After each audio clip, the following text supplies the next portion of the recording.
Boards को prepare करने के ये सेशन में आपका स्वागत है। आइए सेशन को शुरू करते हैं।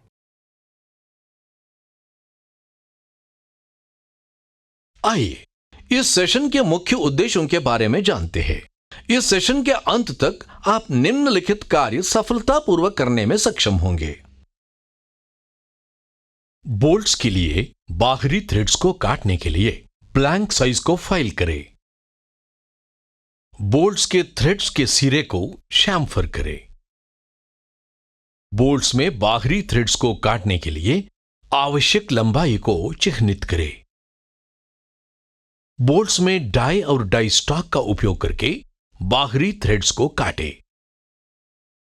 स्क्रू पिच गेज का उपयोग करके बाहरी थ्रेड्स की जांच करें। मेटल फैब्रिकेशन कटिंग, बेंडिंग और असेंबलिंग द्वारा धातु संरचनाओं का निर्माण है।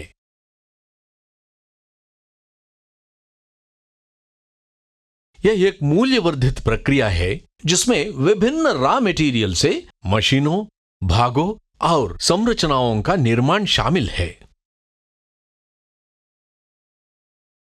फैजनर एक हार्डवेयर उपकरण है जो यांत्रिक रूप से दो या दो से अधिक वस्तुओं को एक साथ जोड़ता या चिपकाता है।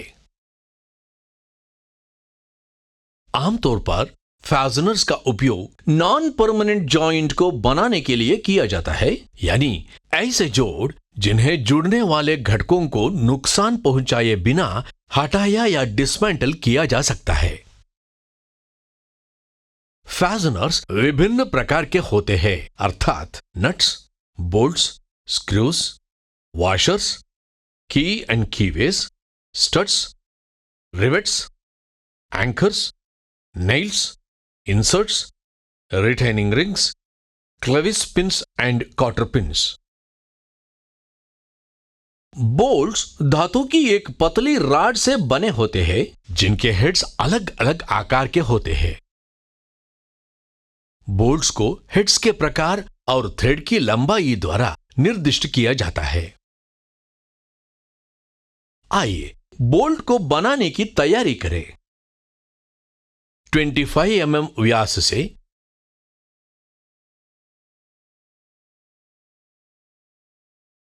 50 mm लंबाई तक का एक वर्कपीस काटें। वर्कपीस को 3 जॉ चक में होल्ड करें। वर्कपीस के दोनों तरफ फेसिंग ऑपरेशन करें।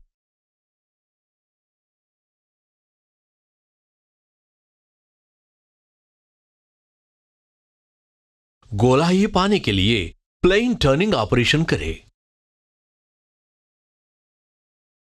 20 mm व्यास का आकार पाने के लिए वर्कपीस को पलटें। लंबाई को 40 mm तक कम करने के लिए फेसिंग ऑपरेशन करें।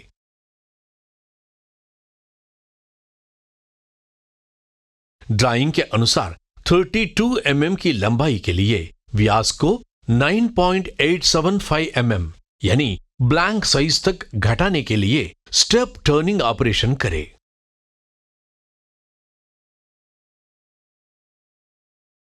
$20 mm व्यास वाले हेड के फेस पर मार्किंग मीडिया लगाएं। सरफेस टेबल को साफ करें। मैग्नेटिक वी ब्लॉक और वर्नियर हाइट गेज को साफ करें।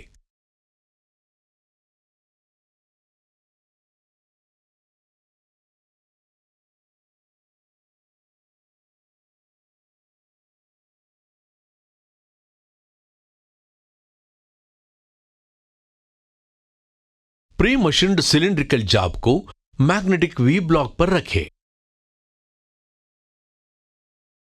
वर्नियर हाइट गेज के स्क्राइबर को राउंड बार के ऊपर रखें।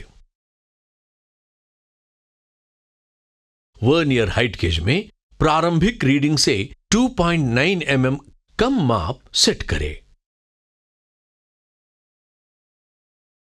ड्राइंग के अनुसार वर्नियर हाइट गेज का उपयोग करके राउंड बार के फेस पर लाइन AB स्क्राइब करें।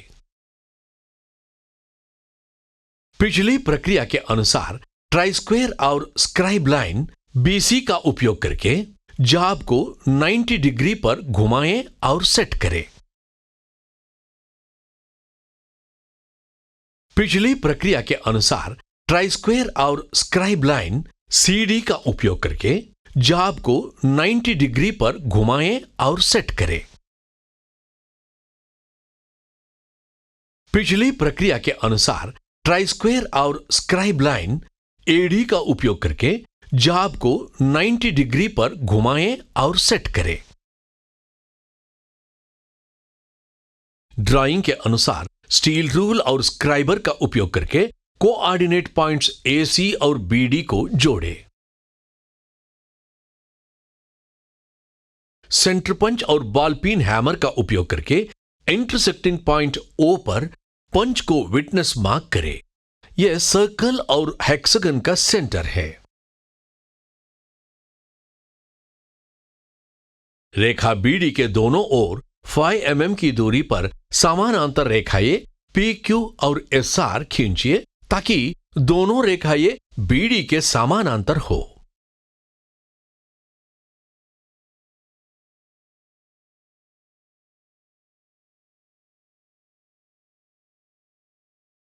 स्टील रूल और स्क्राइबर का उपयोग करके 10 mm का हेक्सागन प्राप्त करने के लिए points P, A, Q, R, C, S, P को सीधी रेखाओं से जोड़ें ताकि वर्कपीस का सेंटर और हेक्सागन का सेंटर समान हो।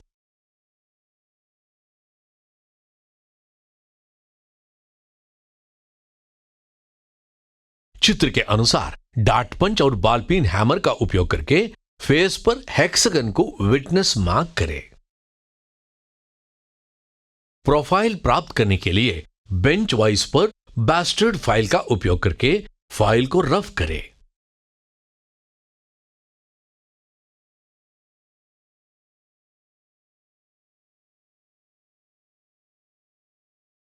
हेक्सागन की सपाट भुजाएं बनाने के लिए स्मूथ फाइल का उपयोग करके हेक्सागन के किनारों को फाइल करें।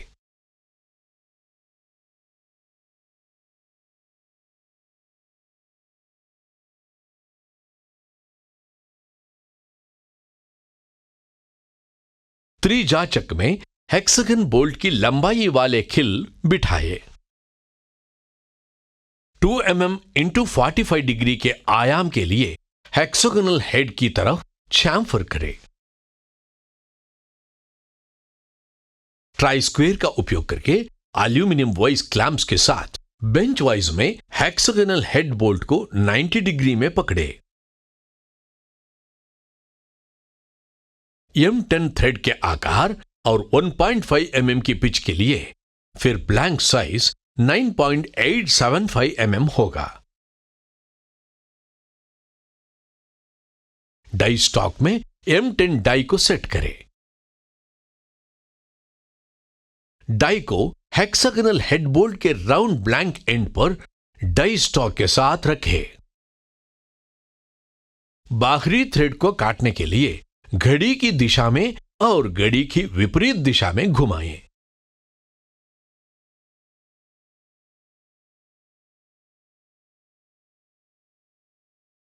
बाहरी थ्रेड को काटने समय सुनिश्चित करें कि डाई हेक्सागोनल हेड बोल्ट के लंबवत है। डाई स्टॉक पर समान रूप से दबाव डालें और ब्लैंक पर 18 mm तक बाहरी थ्रेड को काटें। स्क्रू पिच गेज से थ्रेड पिच की जांच करें। तेल की एक पतली परत लगाएं और इसे मूल्यांकन के लिए सुरक्षित रखें।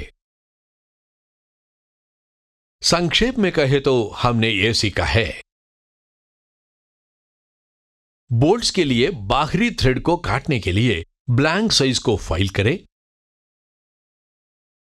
बोल्ट्स के थ्रेड्स के सिरे को शैम्फर करें। बोल्ट्स में बाहरी थ्रेड्स को काटने के लिए आवश्यक लंबाई को चिह्नित करें। बोल्ट्स में डाई और डाई स्टॉक का उपयोग करके बाहरी थ्रेड्स को काटें। स्क्रू पिच गेज का उपयोग करके बाहरी थ्रेड्स की जांच करें। तो यह सब बोल्ट्स को प्रिपेयर करने के बारे में था। आशा है आप सभी कॉन्सेप्ट्स और एक्सरसाइजेस को समझ लिए होंगे। मिलते हैं अगले सेशन में।